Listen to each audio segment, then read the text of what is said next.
let me say a couple quick things. We hope that, I know a lot of you have already signed up for other reunion events throughout the week, because starting on Monday night, we have an event every single night. There's lots of fun things and interesting things going on. So if you haven't had a chance to register, there's still time, or you don't even have to register. You can just log on. We've sent you an email, and we'll send some more emails that have the links so you can get into those events throughout the week. So we hope you'll join us, because it's going to be a lot of fun.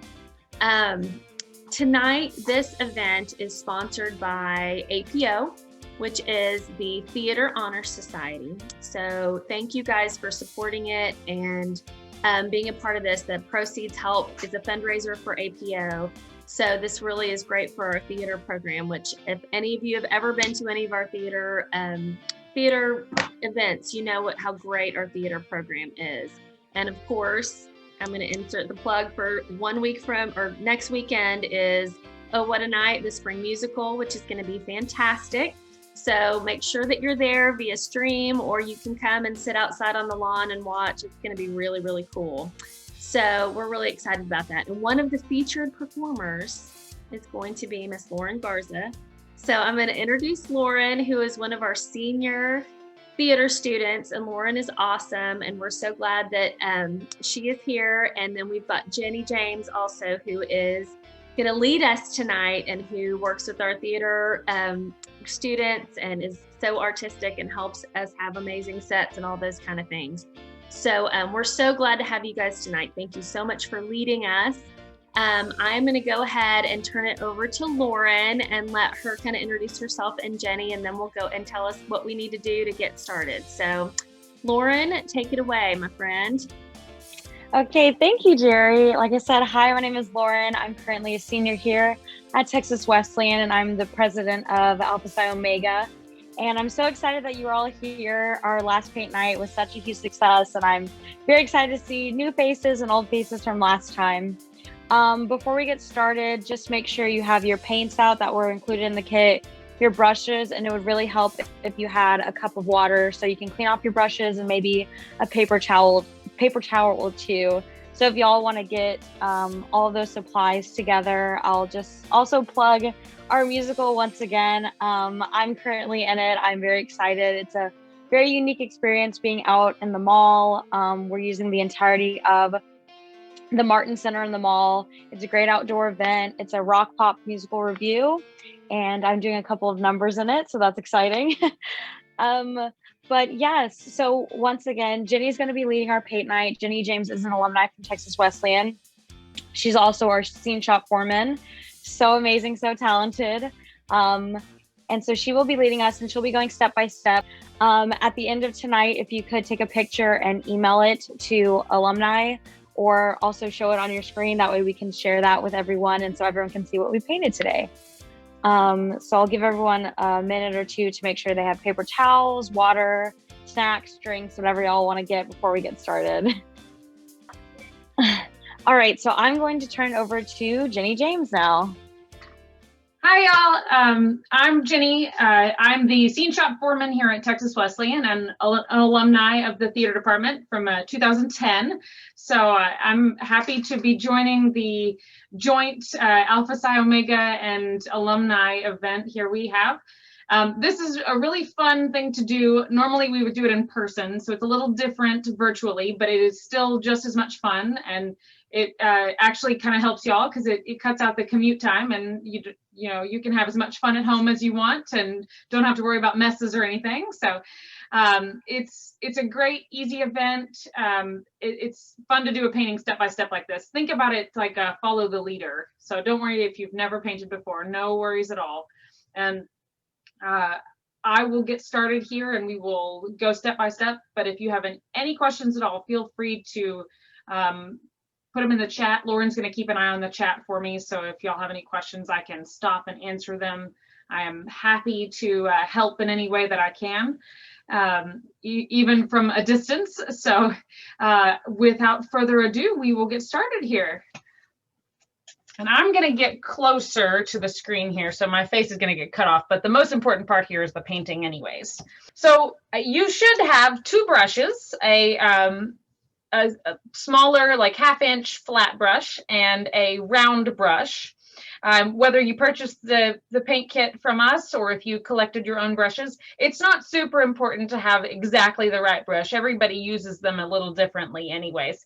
I actually have a larger canvas here so y'all can see a little better than what you received in the mail or what you purchased. So I'm going to use a slightly larger brush so I'm not behind y'all trying to cover twice as much area in the same amount of time. So, but we're going to use the 1/2-inch flat brush that you received or that you procured yourself, and we are going to start with the sky. I picked this painting, created this painting because it's very Texas-y and it's very spring, and it works. It's a broad thing, and you can have fun with it too. So what we're going to do here to start is we're going to kind of draw a line right across the center of the canvas so that we divide it up in two. And we're going to start at the very bottom of the sky with a yellow. So I'm going to do a little yellow and a little white together and grab a little bit of white. Now, when you have all your paints out, it's good to reserve a few, a little bit, if you need some. So maybe if you haven't already squeezed out everything out onto your palette, it'd be a good idea to put a little bit at a time, because you can always add more. And I've done it before where I've used 2 or 3 paper plates in a painting, just because it's easier to start fresh sometimes. So don't worry about that. Being a messy painter is not a bad thing.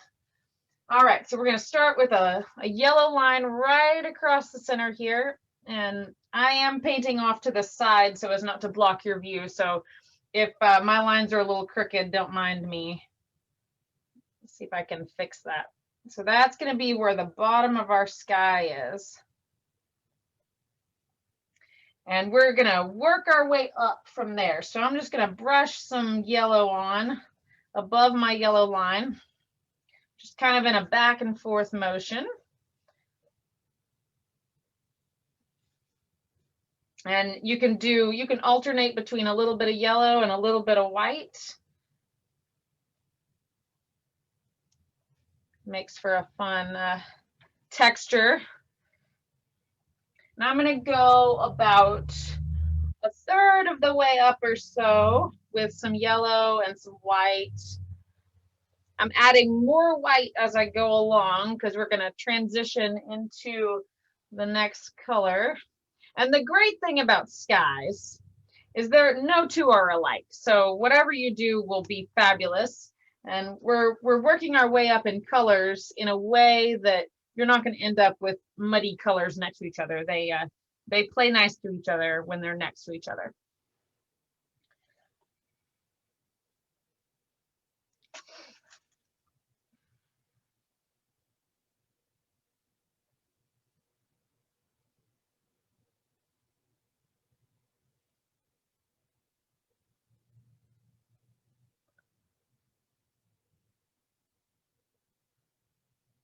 And it doesn't have to be perfectly even either.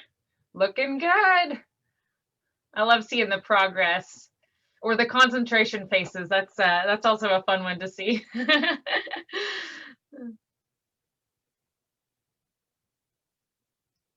All right. Now we're doing great.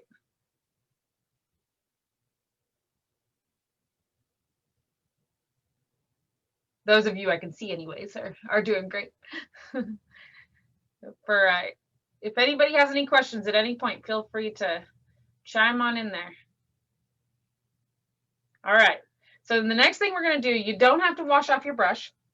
We're going to grab some red, and what I used is the color that came in the kit that's called vermilion. It's a brighter red. If you like more of the pinky red, the crimson red is a little more on the pinkish side. It's really personal preference.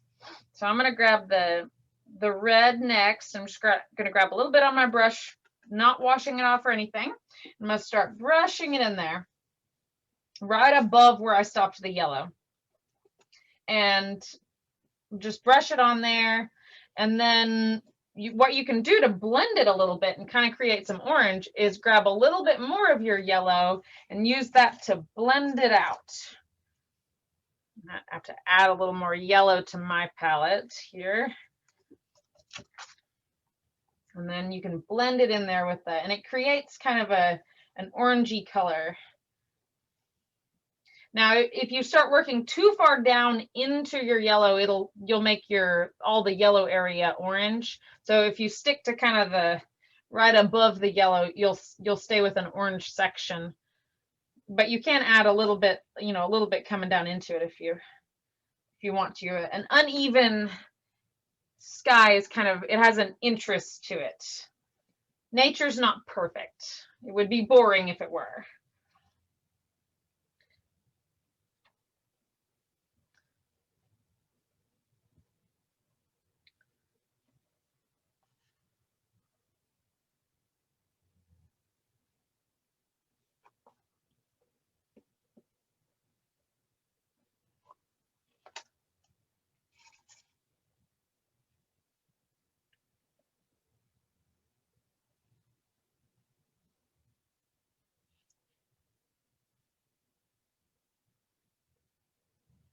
And if for some reason, like mine, yours turned all orange, you can always go back at the very top and add a little bit more red back in, right above or right on top of the very edge.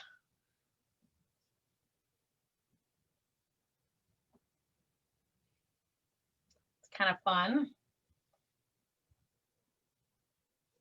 Oh, another thing I forgot to mention too, is you can actually turn these canvases to the side and paint these edges just like the fronts, and then it's ready to hang on the wall. So if you want to paint the edges as you go, you are welcome to, or you can go back at the end and paint them all at the end or the same color. I've seen people go back and paint them all black just to make it kind of a clean look. It's entirely up to you.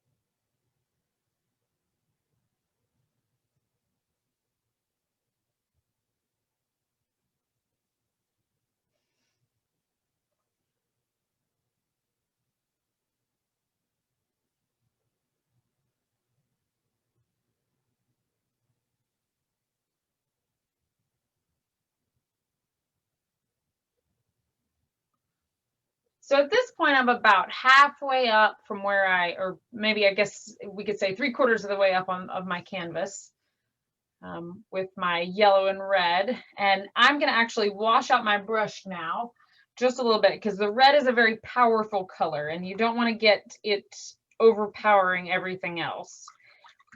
So I'm going to rinse off my brush. It doesn't have to be perfectly clean, but mostly clean would be good, because the next color we're going to jump into is blue.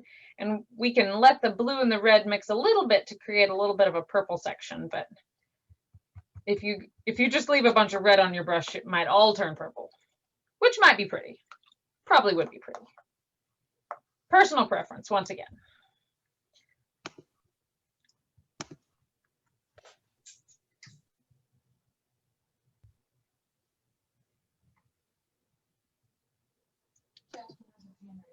Oh, I'm sorry, I didn't see that. Do you have a question? Yeah, what color blue? Oh, that is a good question. So the set that we sent out came with 2 blues. One's a lighter blue and one's a more cobalt blue. I think the more cobalt, the darker blue would probably be a good one for the sky. It's going to blend really nicely with white and create that classic sky blue. But if you wanted a lighter sky, you could use the light blue. I'm going to use the dark blue though, of the colors that came with this darker of the 2 blues.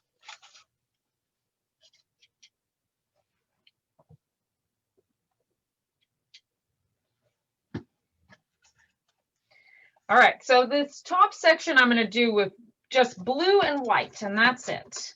So we're going to do the same thing we've been doing before, blend back and forth. You can make it as smooth as you'd like or as textured. It can be more like a impressionist painting. So I'm going to start actually at the top and work my way down to the red. So I'm going to pick up a little bit of the darker blue and start at the top and add some of the blue on.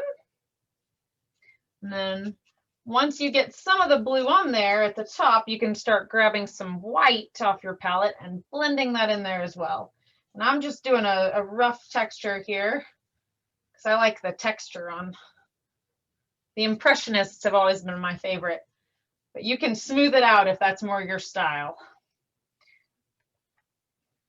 You're just going to work all the way down to the red with your blue and white. And you can make it as light or as dark as you want to. So more white would make it lighter, and leaving more blue would make it darker. You could even use both of the blues if you want to. There are no rules here. Feel free to experiment. You can have the fun of it. Let's try this lighter blue and see what it does. It really is just a slightly lighter version of the same blue. Looks like.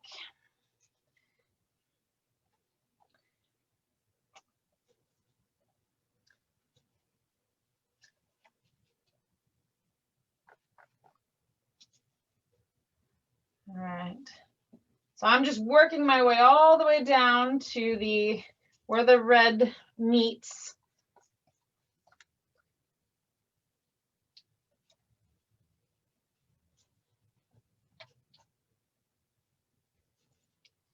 And then once we get to the red, we'll do a little blending with it and kind of create ourselves a little bit of a purpley section.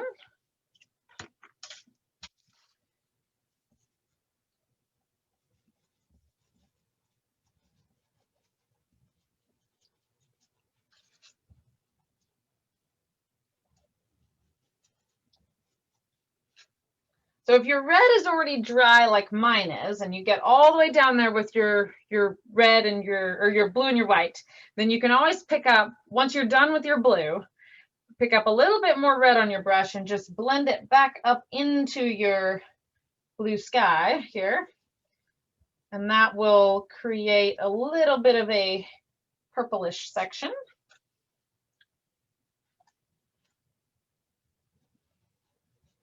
But you don't want to go too crazy with that red because it can be very powerful.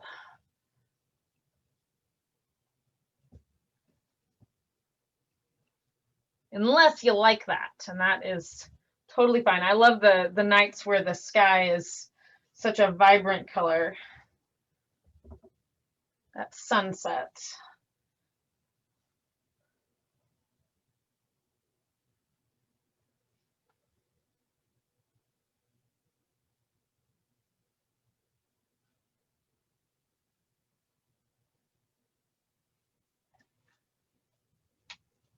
You can even blend it up a little higher on one side and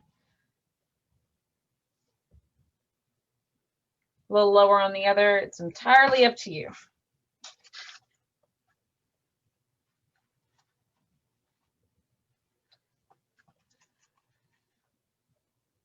That other red in the set too has a naturally more purpley color to it.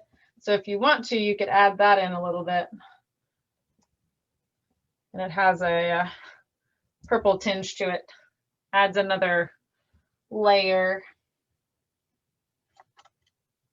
There's no rules. And the good thing about this is right now the sky is front and center and it's the only thing you're seeing. But once we get the bluebonnets and the grass and the trees in front of it, it truly does become the background.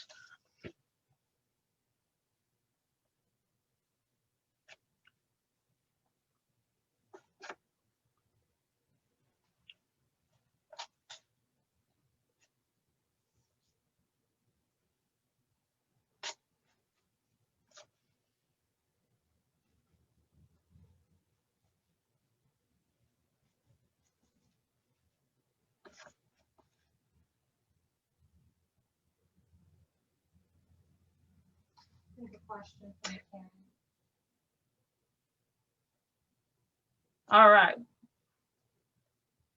What's your question? Is it in the chat? Yeah.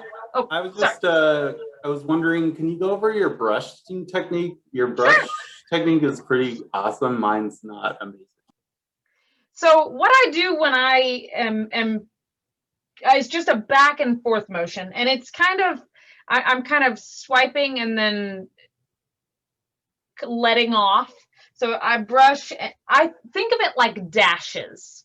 So if you brush and then you're adding, you're putting a bunch of dashes on top of each other, like you're building layers of these dashes of paint, if that's at all helpful, hopefully. But my technique is very much, it's rough. I haven't blended very much. If I were to take my painting a lot closer, you would see you can even see on mine some of the white showing through, just because I haven't blended it very much. If you're not loving your sky, what you could do is let it dry and then come back later. And it's a term we use in painting. It's called dry brushing. And you dry brush right on top of the layers underneath, and that'll give you another layer to use the same term over and over again. But layers are really how this painting style works well. So I hope that helped.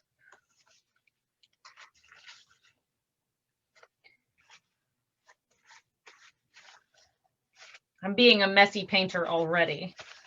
And I just got this shirt from the alumni tent sale they were having the other day, and I may have to go get me another one. By the end of this night, I may have paint all over it.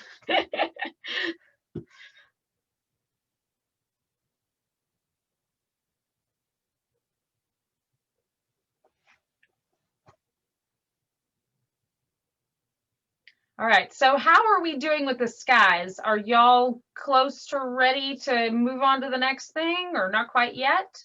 Looking good.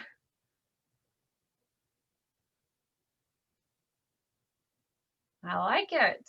Yeah, what I'll show y'all at the end is we'll go back on top with some white, and that'll kind of help to give to kind of a cloud-like effect, and that will be a good option for anybody that's maybe your sky got a little brighter than you were thinking it was gonna.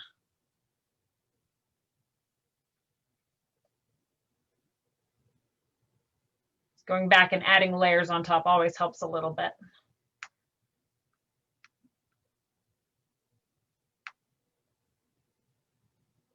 So a couple more minutes on the sky then, would that be a good thing? Yeah, okay, yes, okay. Oh, the thumbs up is very cool.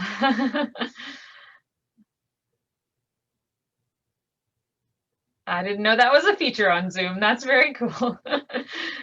I'm learning a lot about technology this year that I had no idea was possible.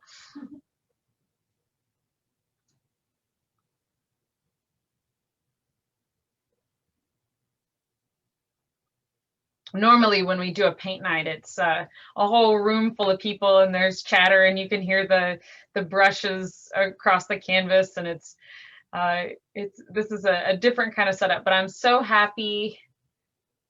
Yes, which colors we'll be using. The next set we're going to do is the grass. So we will be using I think I might have used both greens, but I'm pretty sure I used the lighter green for sure, and white for the most to start. We might throw a little bit of blue in there. So green, blue, and white is what we're using next. So you can get all set up.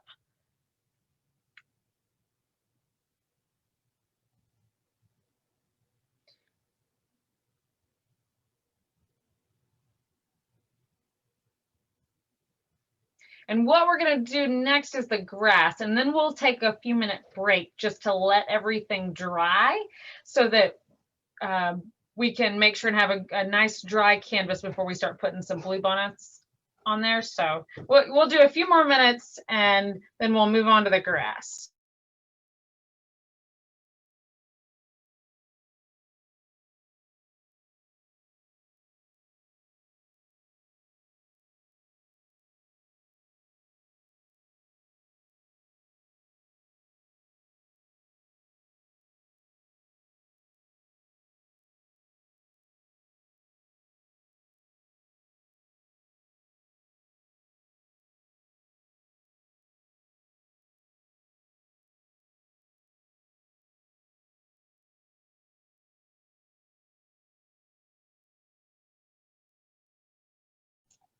All right, so the colors I used for the grass, I used the Viridian green mostly, but you could throw a little bit of the I think the color that's in the package is called Hooker's green, and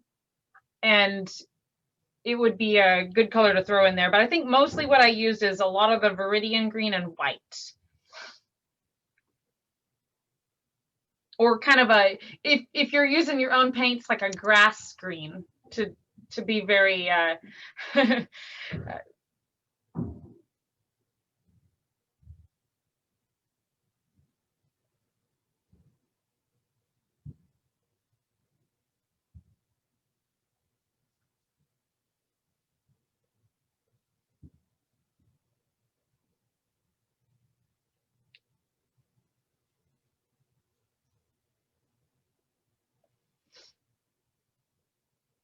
another trick, once you start using your palette, if you're using the same one over and over again, once you spread the colors out really thin, they start to dry really fast, and you can put color right back on top of them again. Or another option is you can always swap and get a new one.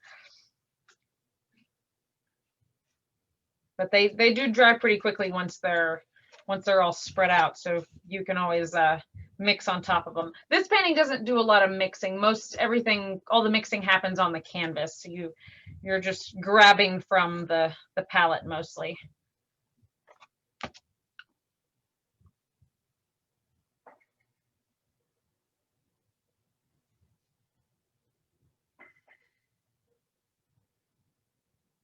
How's everybody doing? Are we feeling good about things so far? Oh, looking good.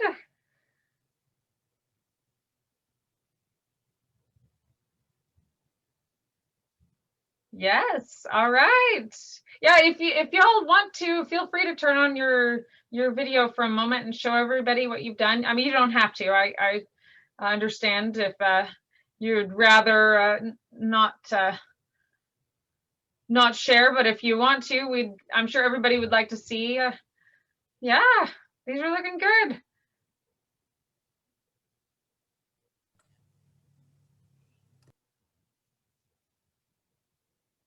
All right.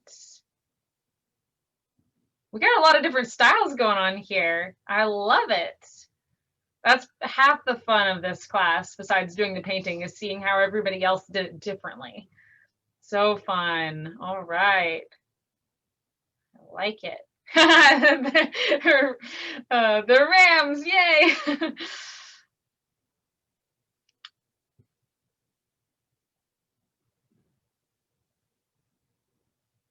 All right.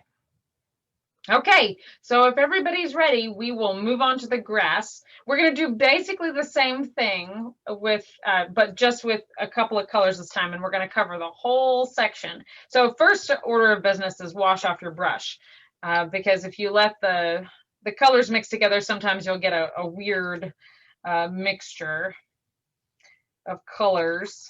It'll start to turn brown on you. And while that's more realistic, it's not as pretty.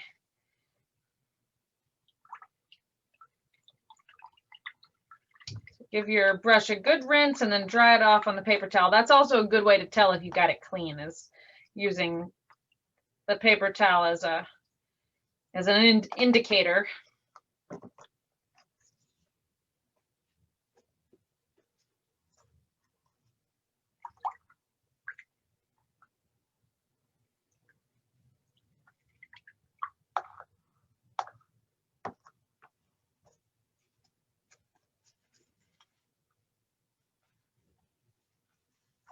See if I can not get paint on my mouse here.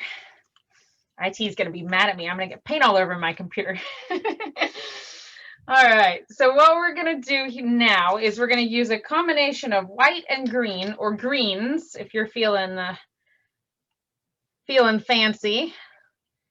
And we are going to cover the entire bottom section of this canvas in a green and white texture. Now you can go a little smoother with this because we are going to put the blue bonnets on top. So it doesn't have to be as textured if your top section was heavy on the texture, then you can go a little smoother if you want. So I'm just going to start by, I put a little white on there and then I put a little green on there. See if I can not move the canvas too terribly much here. And I'm just kind of blending the two together, leaving some sections more white and some more green. Overall, the whole bottom section here will be green, but it can be different shades of green.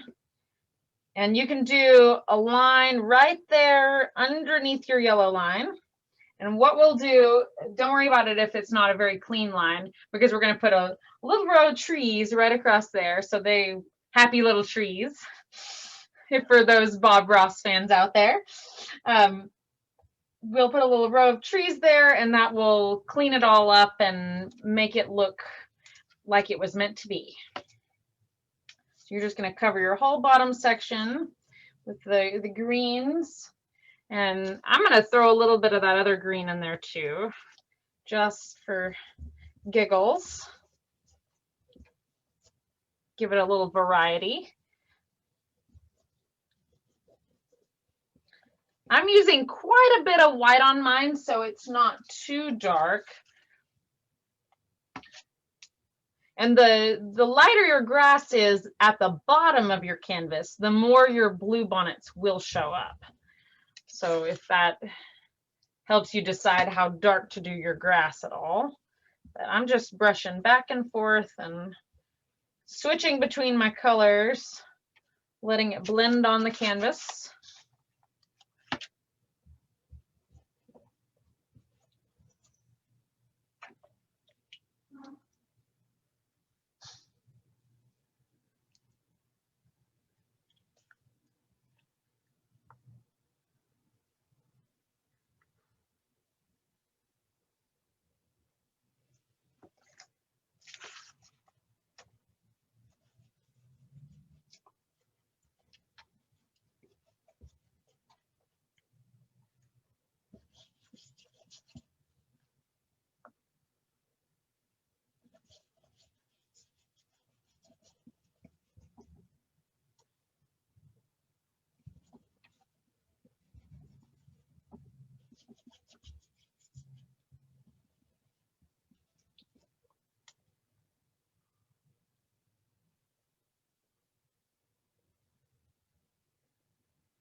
So I see in the chat, it looks like Angela stepped away for a second. Do you want me to do a quick recap? Did you miss the part about the grass?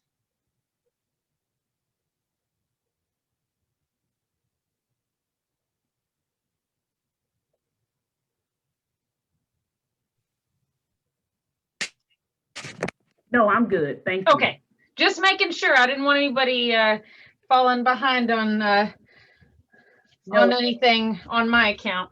No, I appreciate you. Thank you. Not a problem. My pleasure. It's a little more challenging. I used to work in an art studio where we did this all the time, and it's a lot easier to tell what's going on with people when they're in the same room with you. So to be a little more frank when you're doing the online version here.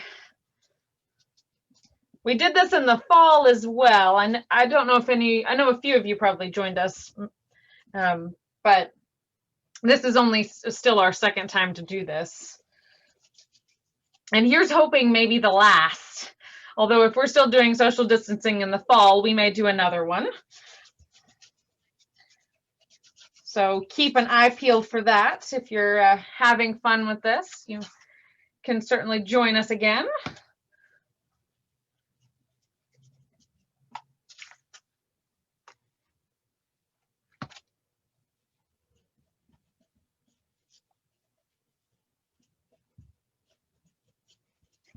So we're just covering the whole grass here, the whole area.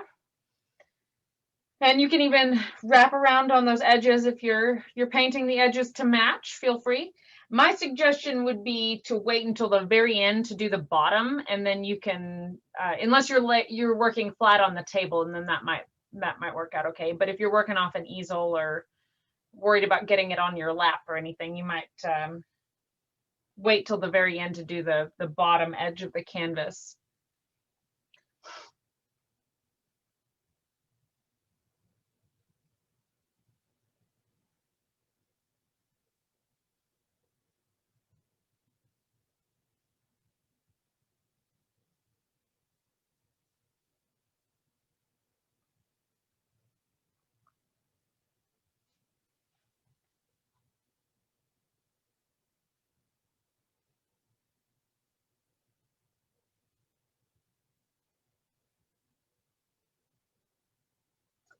I think what we're gonna do is we're gonna wait to add, I did on the original painting, do a little visual aid here. I did some blue right up in the grass area to kind of indicate that there were more blue bonnets in the background, but I think we're gonna add that on when we do our blue bonnets. So if you're looking at your picture that you might have printed out, don't fret, you haven't missed anything. We're going to do that with the other blue bonnets. We'll just kind of smudge some on there. That dry brushing technique I was talking about will come in handy there. So.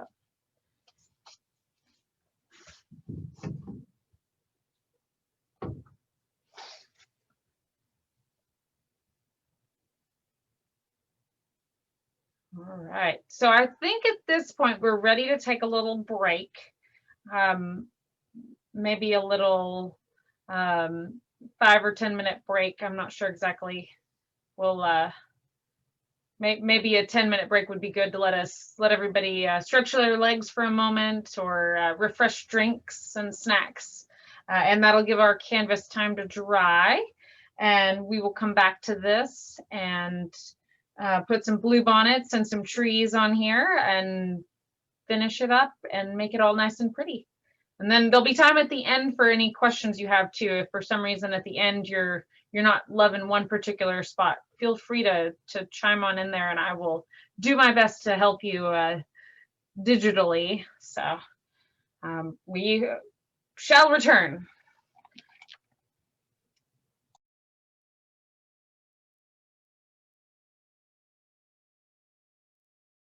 So we'll get started here in a few minutes, but if you want, you could change out your water as well. If it's looking really murky, feel free to do that if that would be helpful for you. It doesn't have to be clean. A lot of times I'll do a whole painting and not change out my water ever, but if you're feeling inclined and want to change out that water cup, you could. But we'll get started here in another minute or so.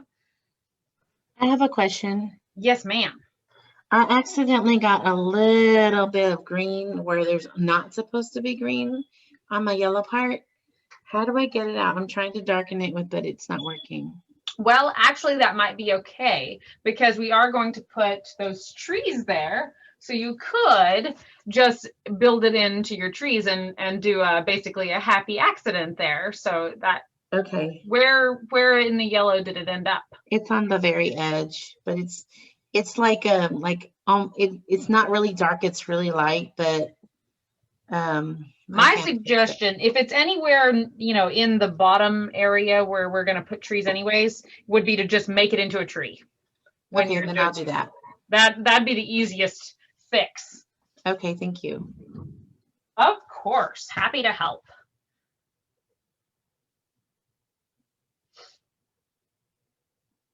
And we are going to be switching to the other brush when we start back here. You're welcome to use that, any brush that you have. There's no rules as far as that goes, but I find it's easier to do when you're doing trees to use a round brush, and trees or flowers, that is. So we'll primarily be using the round brush from here on out, unless you feel like the other one will work better for you, and then feel free to use it. But I just rinsed off my other brush and set it aside.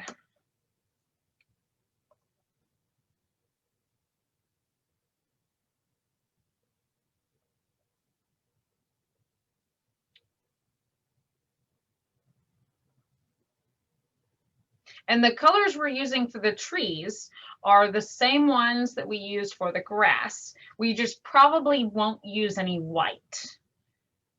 We'll just use the 2 different greens, or if you only have 1 green, you might use a little bit of white with it, so you have a variety.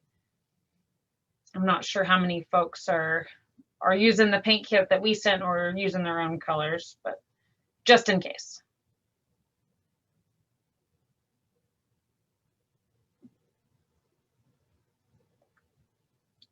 All right, so what we're going to do here is I like to do trees with kind of a squiggly motion.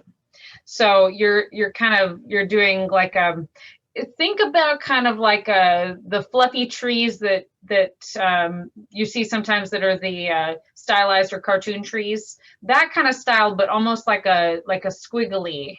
That's kind of how we're going to do this. It's a impressionistic version of the cartoon trees. It's halfway in between, if you will. So what I'm going to do is I'm going to take my round brush and I'm going to grab the darker green to start, or just the green, either way. There are no rules here. And then we're going to go through and I'm going to start on the edge here, and I'm just going to kind of squiggle, and I'm going to build some trees that are a little taller, and I'm going to squiggle. One way to think about it would be you could do like almost a swirl-like motion. And you can get kind of the outline on there first and then go back and fill it in. What color are you using first? I'm using the darker green first.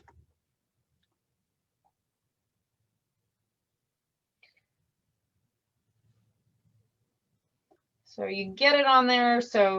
And parts of it will be lighter than others. So you want to have a variety of heights. So you'll want to have some areas that are lower and some that are higher. The human brain tends to try to make patterns out of everything. So you have to kind of force yourself to be random. So do an area maybe that's a lot of low trees, and then some higher trees in other spots. But I'm just kind of squiggling back and forth, kind of penciling it on there, if you will.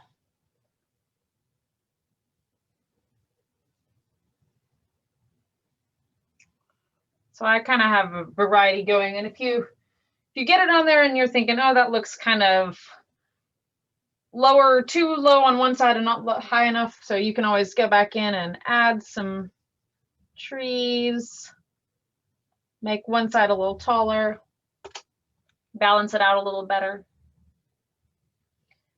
Make one that hangs off the edge so the scene continues beyond the canvas.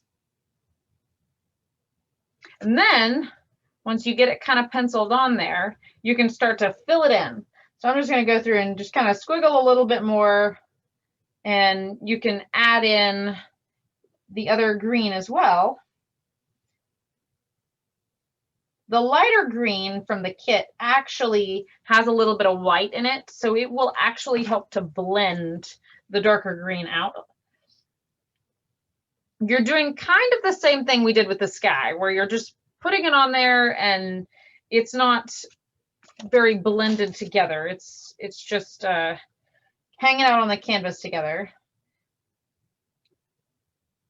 So if you let the two greens kind of hang out next to each other but not be fully blended together, you'll get a nice variety.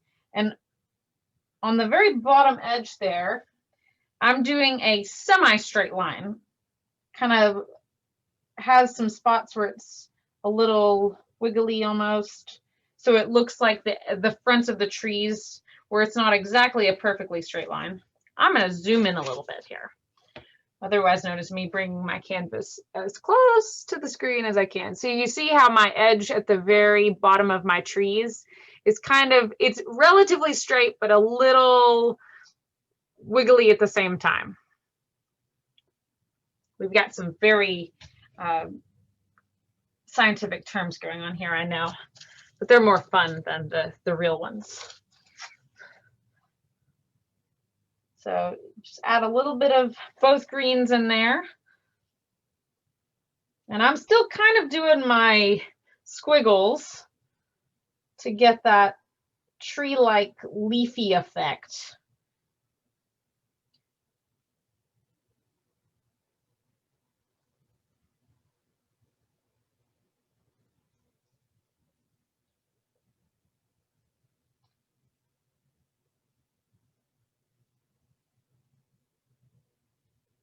Is this working out for everybody the way I've kind of explained it? Okay, got a couple of thumbs ups.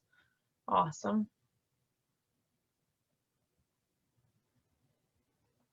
Well, just keep going all the way across there, adding your two greens in, or your green and your white. If you are using just one green and adding white in, you might just do just a little bit of white, not too much white. Or you could also do a little bit of black in with your green to darken it up instead of lighten it up.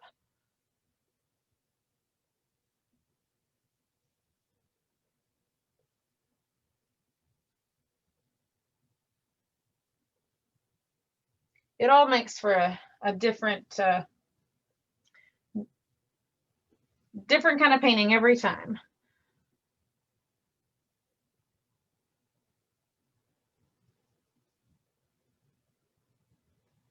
And I guess by now you've probably noticed we sent you colors that we're not actually going to use on this painting. So feel free to keep those and do another painting with them.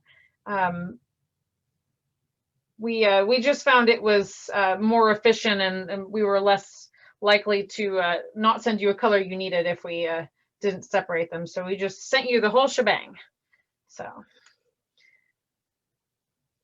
there are going to be some colors you don't use in that set if you bought the set from us. So.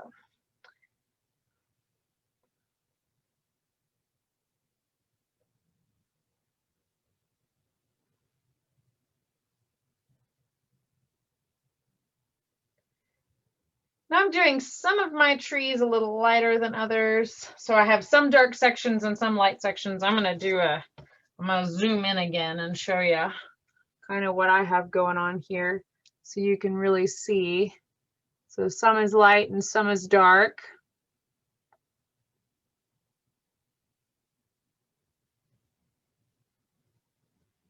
And it's not very specific. It's just little squiggles of color all together.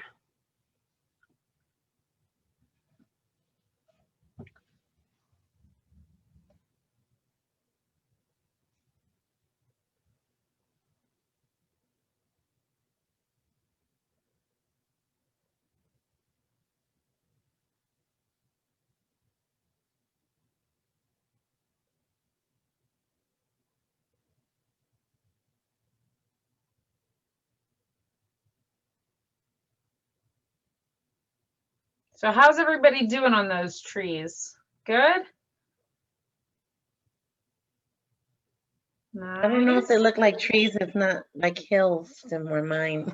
Well, you know, that would actually work too. Just something in the background to give it some interest, and something on the horizon line is always good.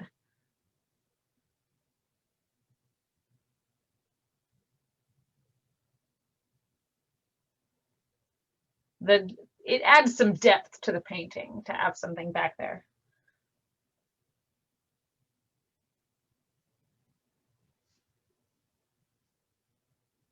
All right. So the good news is you don't have to wash out your brush, because the next thing we're doing is we're going to put the stems on our bluebonnets. So it's the same colors. All right. How does this look? Looks good.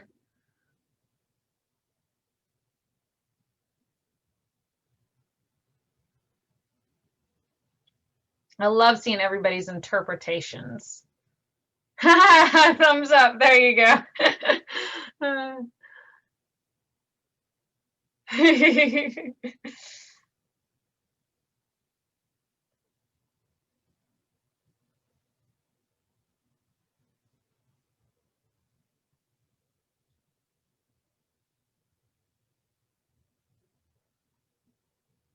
Awesome.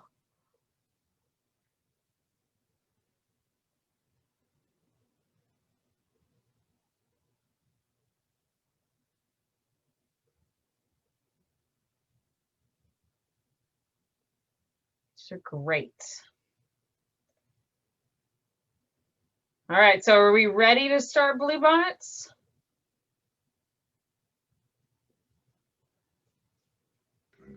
Yes.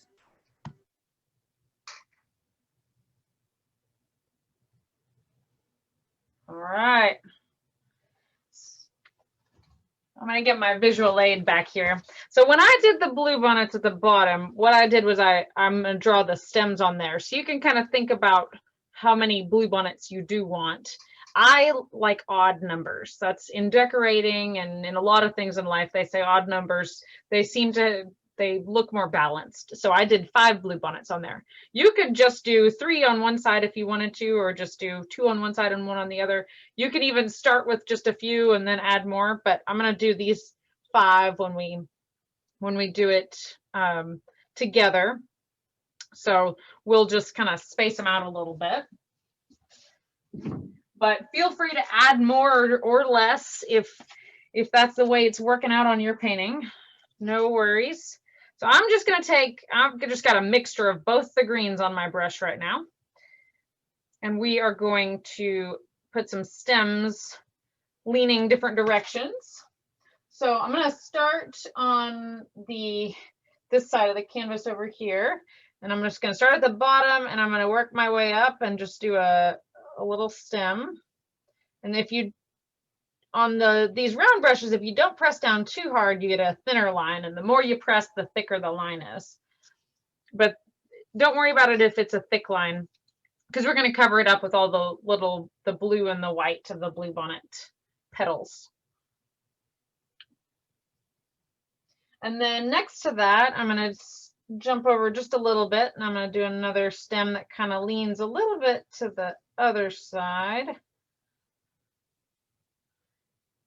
And then another one that's maybe a little more straight up and down.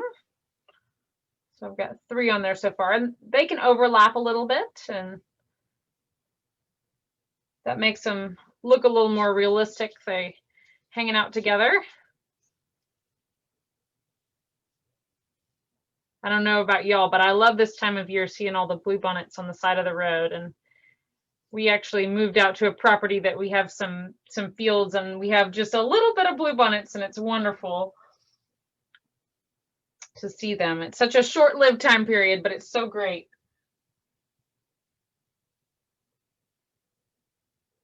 I'm going to do on the other side over here, I'm going to do a shorter one. Well, slightly shorter. And then a taller one on the end, leaning the other direction.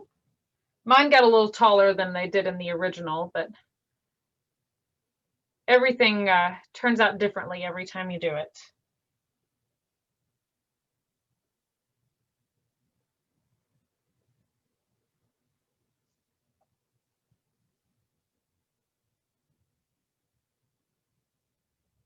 All right, so that's the Bluebonnet stems. What I'm going to do at the very bottom, while I've still got this green out, is just kind of in the middle. I'm going to do a few little grass shoots, just real short, so we don't get them confused with the Bluebonnets, so that it can be behind the Bluebonnets when we do them, and that bottom section doesn't feel empty. You don't have to fill the whole area, but just do a few here and there in between.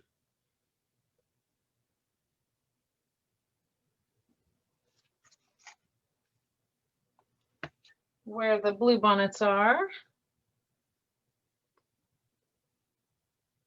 Think of it like the little grass that always hangs out next to the Bluebonnets. I'll zoom in a little bit on that so y'all can see what I did. It's not real definite. It's just kind of little grass pieces.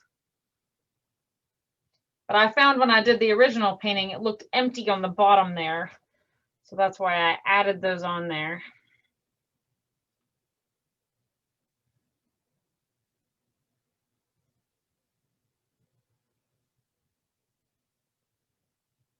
All right. The next step is we're going to clean off our brush because the blue is our next paint color. And I think we could probably use both of the blues again because one of them seems like they have a white in them. Or if you just have one blue, do a darker blue and a lighter blue by mixing a little bit of blue and a little bit of white together.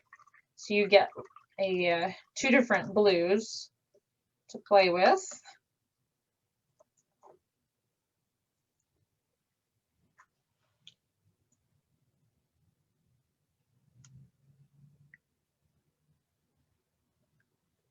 But this set happened to come with a few of these colors that were already pre-lightened.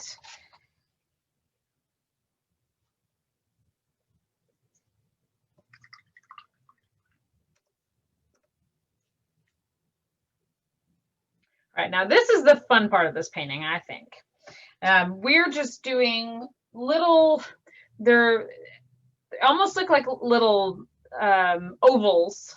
I'm doing a swipe on the top and a swipe on the bottom. You can either go, around or start from the same place. But it creates an oval. It might have a little bit of a pointy end on it. I'll do a couple on mine and then I'll zoom in again so you can really see what I've done. But think about it. It's kind of like the shape if you were going to draw an eyeball almost. You'd do the swoops. So I'm going to start with the dark blue. I'm going to start right next to the stem on one of them. The bluebonnets are a little thicker at the bottom and they taper up at the top. So we're going to stick close to the stem to start. That way we can get our bearings, and then at the bottom we'll add more further out. So it doesn't matter where you start. I'm just going to jump in there somewhere. I'm going to swoop on the top and swoop on the bottom and do a few of those. And they can all be different. At first, you're going to want to stick close to the stem, kind of overlapping it. Okay, here's the zoom in. This is what I've done so far. And we'll go in and overlap with the other blue. What blue did you say? I'm sorry, somebody rang my doorbell. I had to go. You're totally fine. The darker blue is what I've started with. Okay, thank you. So I'm just going to go through and do a few of those with the dark blue and see how the brain does patterns. I tried to do an every other, so I'm gonna skip some space and do a little bit of variety here. And we're going to go all the way to the top of the stem. And then on the very top at the end, we'll add some white for the little white tip of the bluebonnet.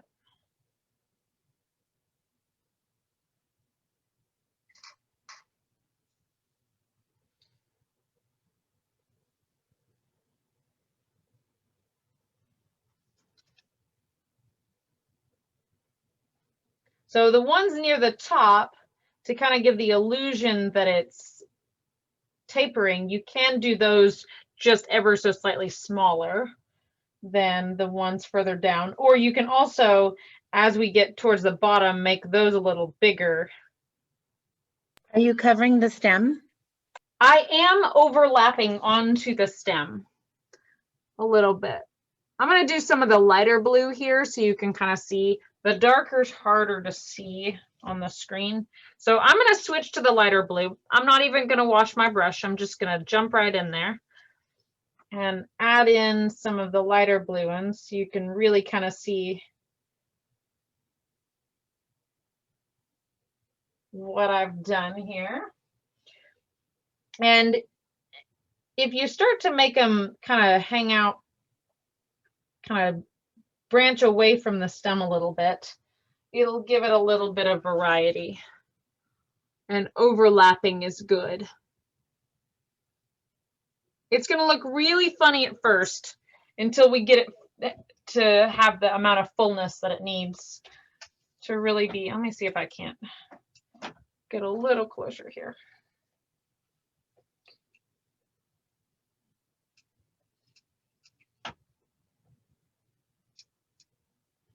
Helps a little bit.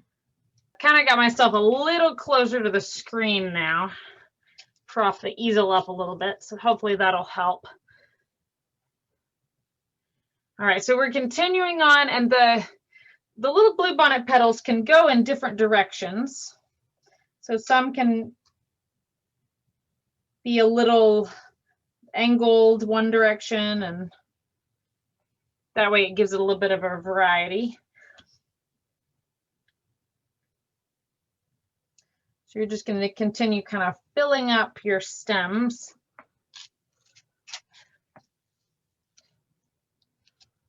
You can even put petals right on top of the stems, kind of in the center. I'm going to do one off on this bluebonnet so you can see what I've done here. So it'll be on top of the other ones, like this one right here, and it kind of gives it a fullness, if you can tell from that bluebonnet there. I'm not quite done with it yet, but it starts to give it the right look.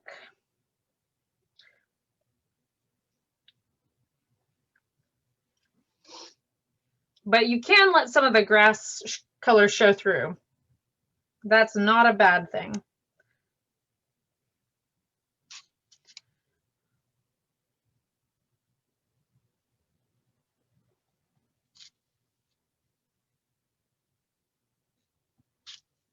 And at the end, what we'll do is we'll go back and we'll put some white on the top, and we'll do a few little highlights on a couple of the petals just to make it pop.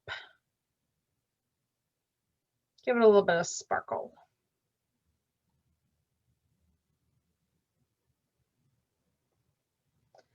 So as you get down to the bottom of the bluebonnets, you can add a few more that drift away from the stems and kind of add some fullness to the bottom section, so it has a very slight taper,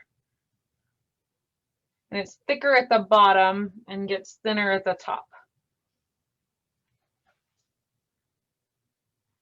And that's a very full bluebonnet, so they don't all have to be that full.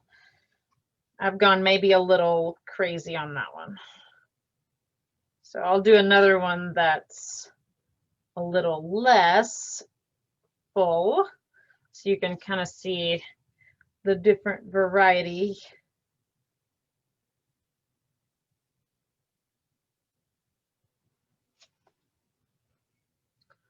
So this one next to it has a little bit less. You can see more of the green showing through, but it still has that bluebonnet look to it.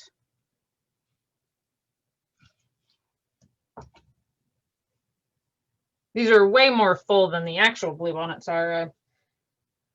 I was looking at real bluebonnets after I got the painting done, and they're very different in cartoon stylized form than they are in real life.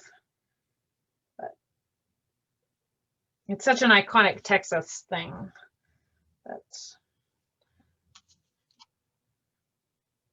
The stylized version is so much more recognizable in a painting.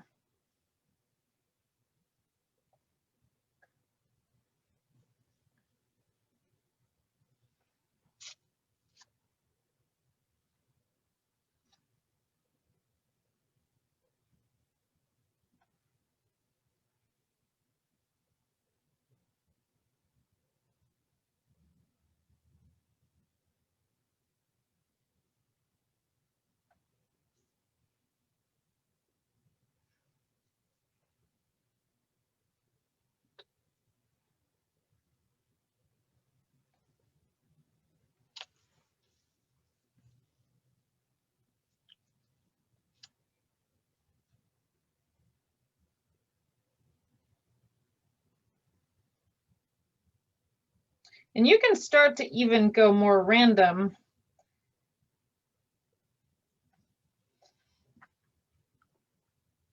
If it works better, and less of building off the stem and more of just working around the stem. So you're in the general vicinity of the stem.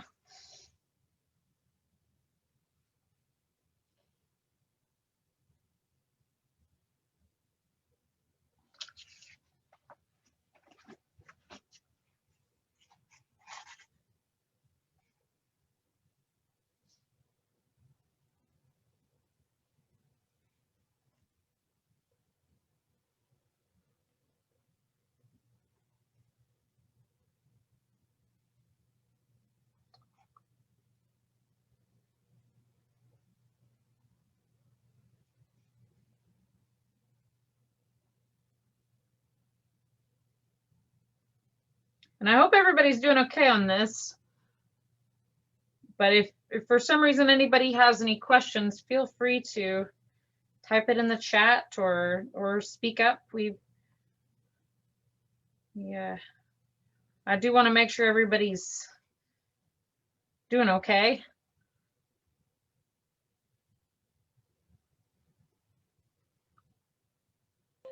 I think we're all just really focused on making blue bonnets right now. So gotcha. I don't think you'll be hearing a lot from us until we're done. That's fair. This is the moment where there would be silence in the room and all you'd hear is the radio playing in the background and brushes on canvases.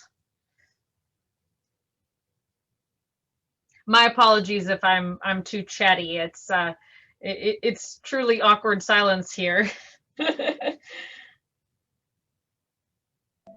Yeah, no, you're doing great. We're just focused on the blue bonnets. That's all. Okay. Yeah. Keep talking away. Yeah, please. Okay. Because if you don't, it's just going to be awkward silence. Okay, so I'll just keep being chatty Cathy, and that'll work. All right. I don't have as soothing as a voice as Bob Ross did, but I'll do my best. I have a question for the little ones. Are we filling those in, or they're just going to be grass? We are just going to leave the little ones as grass.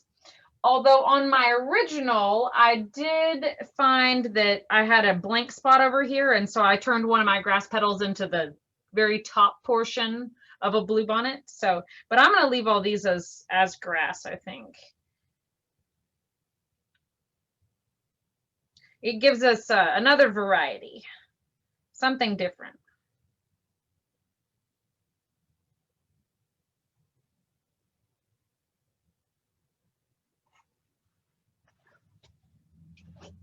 This almost kind of reminds me of grapes a little bit, if that visualization is helpful to y'all.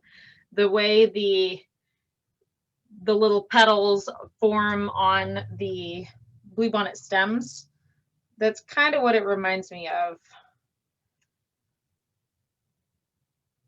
Because that's something easier to imagine than bluebonnets.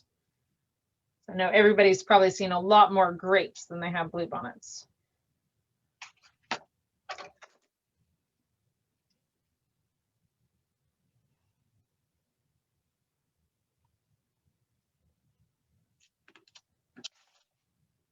And half of painting is being able to kind of visualize and or not visualize sometimes, just to jump in there and not try to make anything look like something, but just to have fun.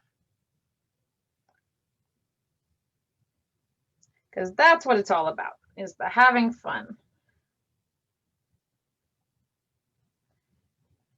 And even better if you can do it with friends or family. Have a nice night of it. Break from reality.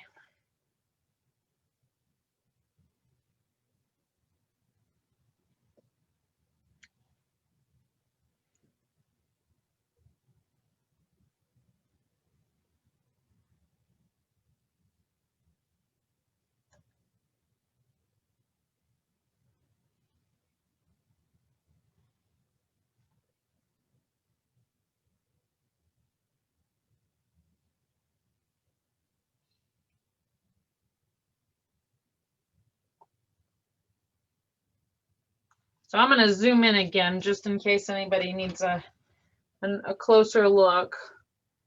So I've got just a variety of My little dots, some more full than others. You can see the stem on some of them, not so much on others.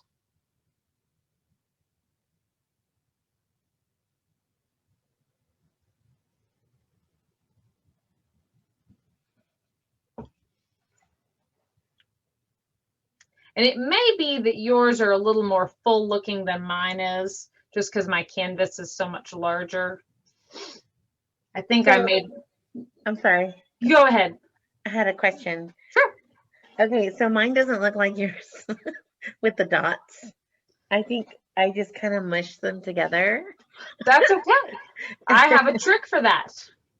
So maybe when they're dry, I go back over it and define it. You can, yes. What I would suggest when they're dry is to define it with a little bit of white. So on the, let me show you on the original here. So on the, if you can see, it's a subtle thing, but on some of the edges of the petals, I put a little, like a swoosh of white. And you could do the same thing on yours to kind of define it a little bit more, like a little highlight. Got it. Thank you. Does that help? Yes.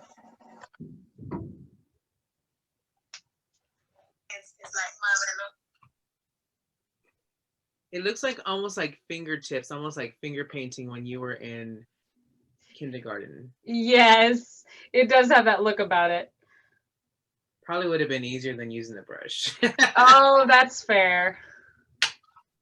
Just in my opinion, I work at a school, so I'm not afraid to get paint and get dirty. You know. That, no, I understand that completely. We tend to get messy around here as well. Thanks for the idea. It's not too late for me. I have some stems.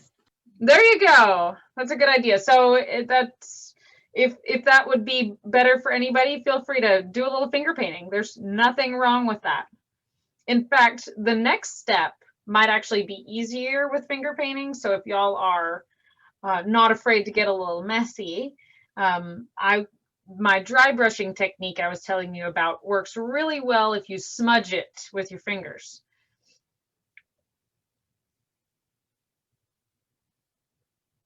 It just, sometimes it's easier to use a tool you're used to using every day than a paintbrush. Even I find that, and I almost every day touch a paintbrush, so nothing wrong with it at all.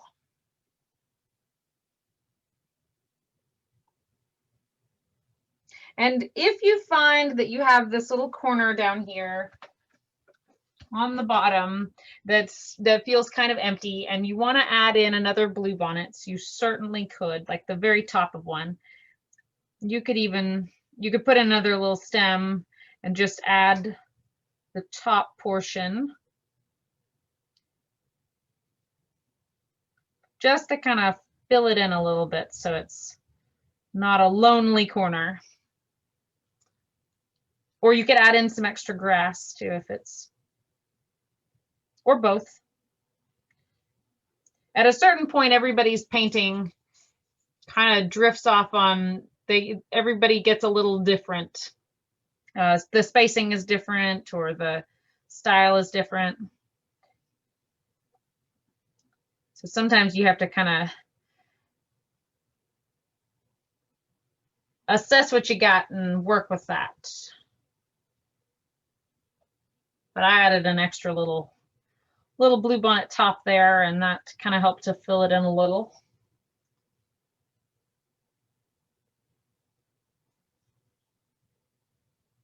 A few little grass pieces next to it.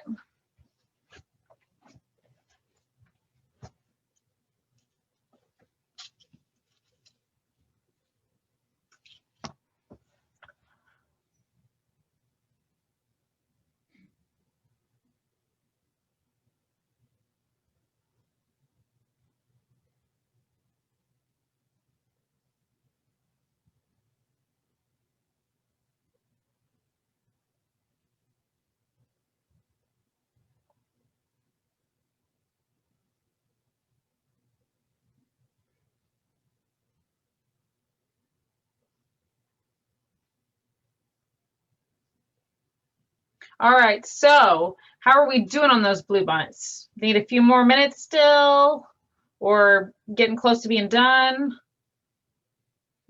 I got some thumbs ups and some shoes ups. More thumbs up. All right. Yeah, oh, I love it. Yay, Eric, using your cards. I love it. That's awesome. All right, so before you rinse off your brush with the blue, like I mentioned earlier, we're gonna do some off in the distance blue bonnets.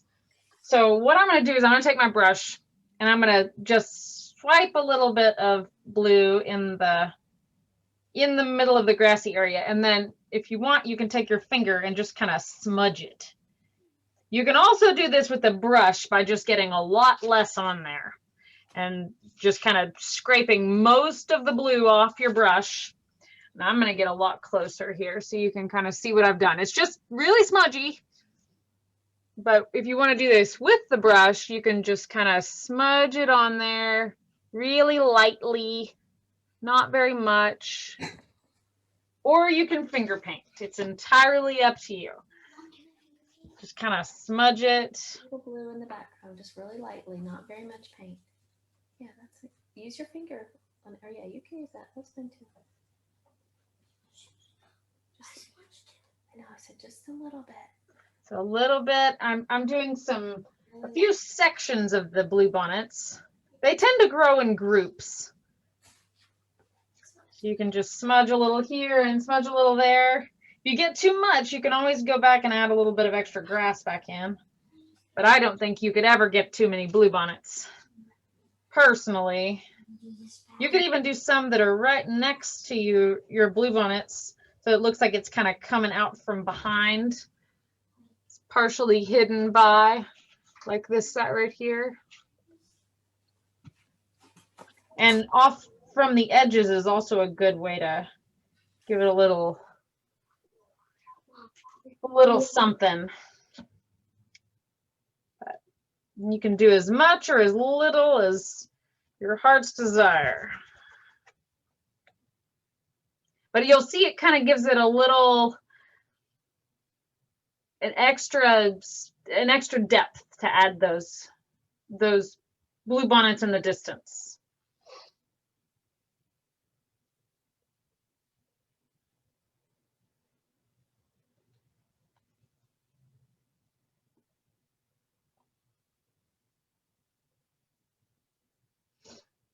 And this is a good technique because when we do some extra clouds in the sky, this is the same technique you're going to use. If you're feeling like your sky got a little too dark or it's too solid and you want some texture in there, we can use the same technique that we just used for the blue bonnets on the sky with some white, and it'll make it have some instant texture and some clouds too.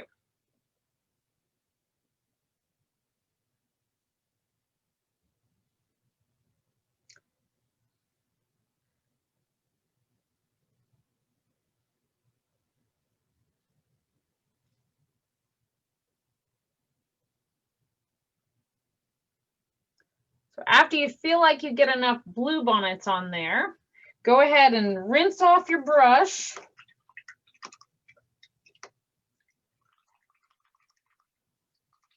Get it good and clean because we're going to use white next to do the tops of the blue bonnets and the highlights on it.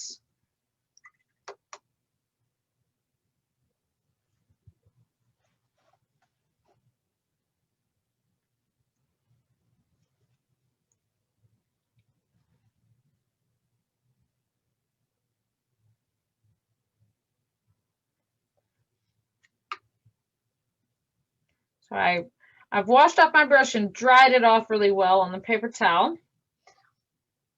And what I'm going to do is I kind of stylize this a little bit. I did 3 little white dots on the top of the blue bonnets.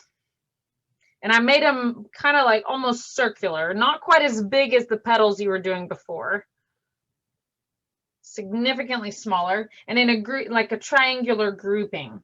So I'm going to slightly overlap the petals I have on there before and just do a three little dots at the top in a triangular, almost kind of pointy.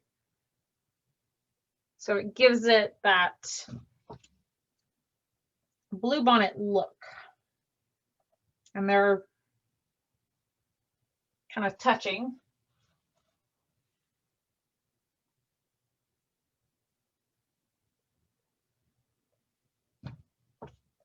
And I'm just letting it overlap that blue I've already got on there.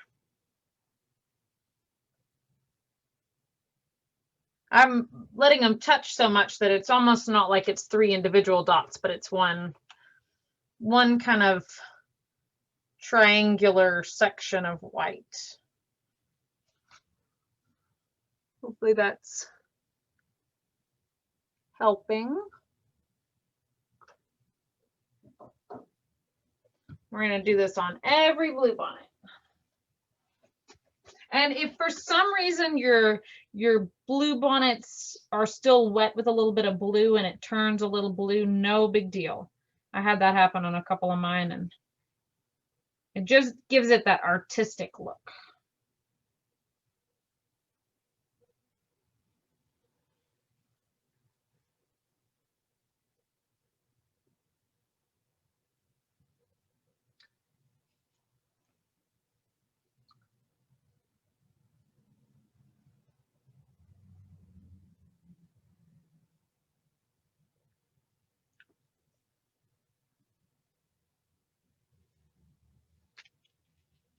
And then I'm going to scrape most of the white off of my brush. And I'm going to go through on a few of my petals, and with just the tip of my paintbrush, I'm going to put a little swipe of white kind of across the top. Or if it's easier, you could also do a smudge of white. It's kind of like a little highlight on some of the petals.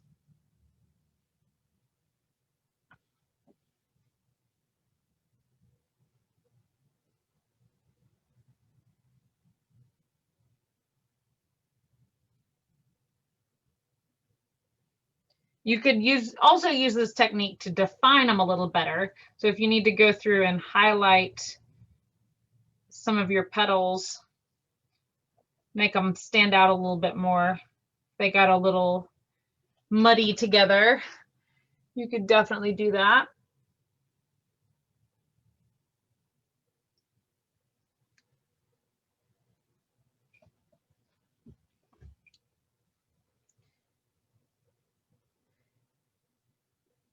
I'm just going through and doing this on randomly. Maybe 4 or 5 on each at least. But you could even do more than that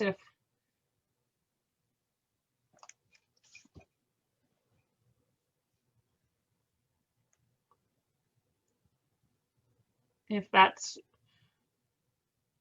what feels right.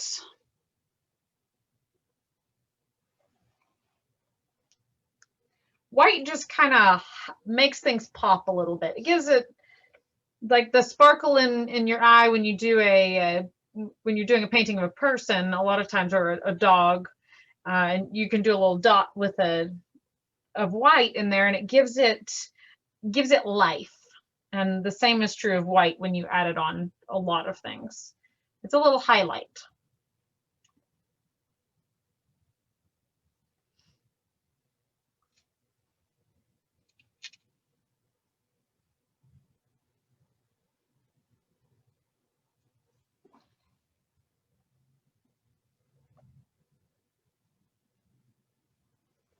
And if they're too bright, you can always go through and can just smudge them a little bit with your finger.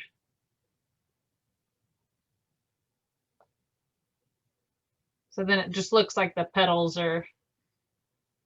they have some variation. Nothing wrong with a little finger painting. If it works, it works.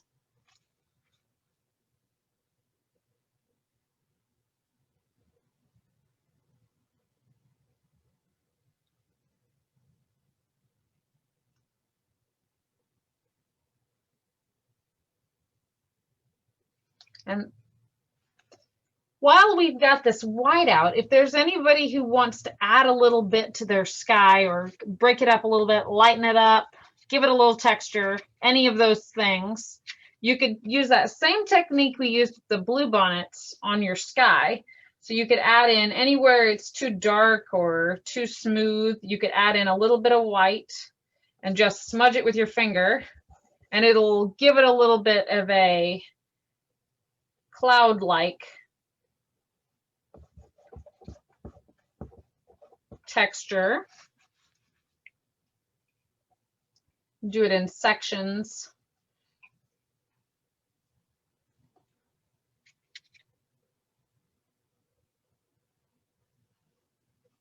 Or you may find that the little brush helps to give it a little texture even without smudging it with your finger.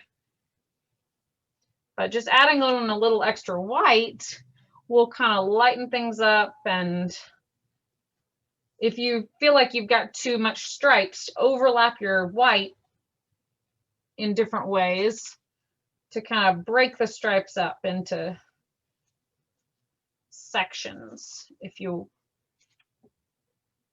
will. See how it kind of changes the sky a bit? It does really kind of read as clouds when you're working side to side.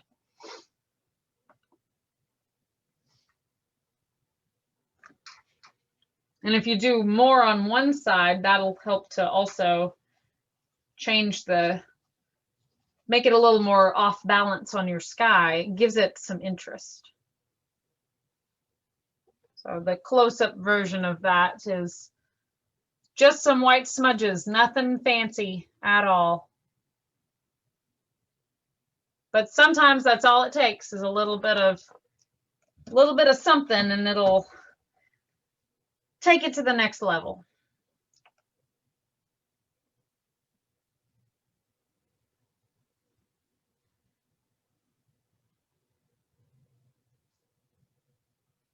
Does anybody have any questions or want any advice? Or I do. I want you to, if you look at mine and see if it's okay. Not a problem at all.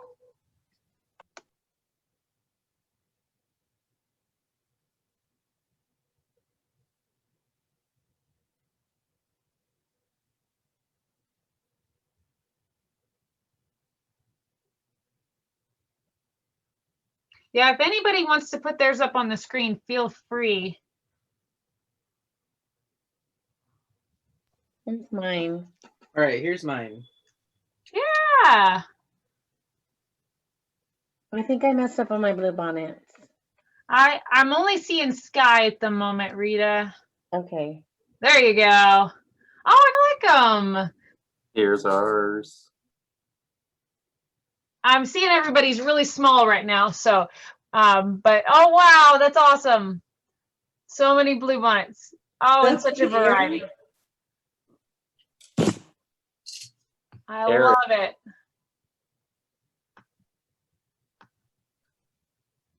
I think they're great. What you could do, Rita, if you're worried about them, is you could lighten up some of your blue and go back and add some extra little smudges on there of some lighter blue, just to give it some variety. Sometimes that helps. Oh wow, these all look so good. Okay, I'll try that. What now? I said I'll try that. I was using my fingers to smudge. Oh, okay. Oh, Hope's question. Okay. What do you do after the yellow? Are you still working on the sky? Oh, okay. I was gonna say you're still in the sky, but that makes sense. All right. Look, okay, we had like a little painting party. So here's mine. Can you see it? There's a whole bunch of y'all. Wow. Maybe. Nice. I don't want to show mine. Wait, hold. You have to show it. Come on. Can you see These it? turned out really good. Awesome. I love everybody's different styles. So great. Fun. It's good for you to do that for us. Was my pleasure. I'm so happy we could do it. Very much fun. That was the whole point. Oh, wow. We've got some awesome. Well, do we want to do it where everybody holds theirs up and we do a screenshot of it, or? So turn your cameras on, show us your work. I'm still working on mine. That's okay. These all look Even awesome. just throw it up there for a second and Yeah. we could get a screenshot, and then we'll then you feel free to paint as long as you want. That's one of the benefits of you doing it at your house. These look fantastic. Oh my gosh. Awesome. They're so good. Oh yeah, that's great. Suzanne, yours is amazing, Suzanne. Put that up there, Suzanne, because I want to see them. You got some really nice big blue bonnets that look so nice. Thank you. I loved her sky, and my sky I do too. Pathetic. And so it looked better than it did, but her sky is beautiful. Suzanne. Suzanne, oh my God. Thank you, everyone. I'm going to send you my photo. Fun. Thank you. Are we done? Did we get a photo, Jerry? I did. I got the photo. That's great. Thank you so much. Okay, good. I'm so glad. Thank you all for joining us. Thanks. For hosting this. This was Thank you. It was great. It was. We hope to see you at other reunion events. So come back. We love your art. It's all beautiful. Thank you all. Thanks. Bye, Jerry. Thank you. Bye-bye. Bye. Thank you, Jenny and Lauren. My pleasure. Thank y'all for coming.